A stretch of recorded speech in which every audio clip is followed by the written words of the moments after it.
And now I'd like to recognize gentleman from Colorado, Mr. Lamborn, for 5 minutes. Thank you, Mr. Chairman, and thank you to the witnesses for being here. Thank you to the chairman for holding this important hearing. Thank you to the ranking members for their bipartisan support of this important issue.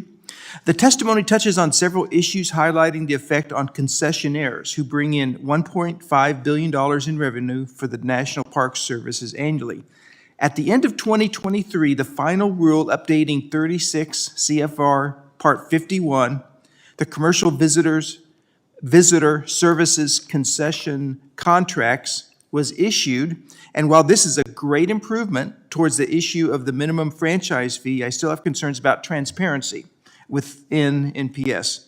So, Mr. Greenblatt, first of all, just a detail. Which location was vacant for years starting in 2010 that you mentioned in your testimony? Which position was vacant? Which location? There was a, it was, I'm blanking on the name of it right now, but it was a restaurant and lodge. Thank you. It was Blue Ridge Parkway. Had a significant structure that was vacant because of mold.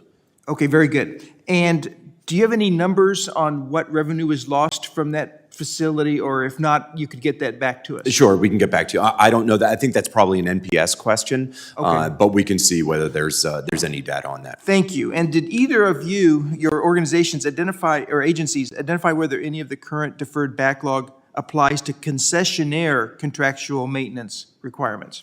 I don't know the answer to that off the top of my head, but we can get back to you on that. Yeah, we would also need to get back to you on that. Okay, if you could, that'd be great.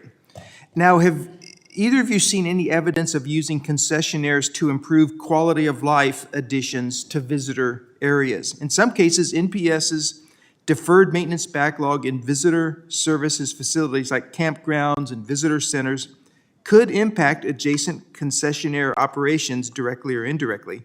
So with that in mind, has there been any consideration of partnering with the concession industry to help accelerate curing these aspects of the NPS deferred maintenance backlog? I'm not aware of any. That again would probably be an NPS question in terms of whether they've explored that path. I am not. I don't know that sitting here right now. But it sounds like something they should look at. I think they could explore all sorts of different options, but that's something that, the issue in the Blue Ridge Parkway, where there was, restaurant and a lodge that were not active for a decade. Presumably that, there could have been concessionaires that had an interest there. But that's something, again, that would be an NPS question. And would you have anything to add to that? No. Okay, thanks.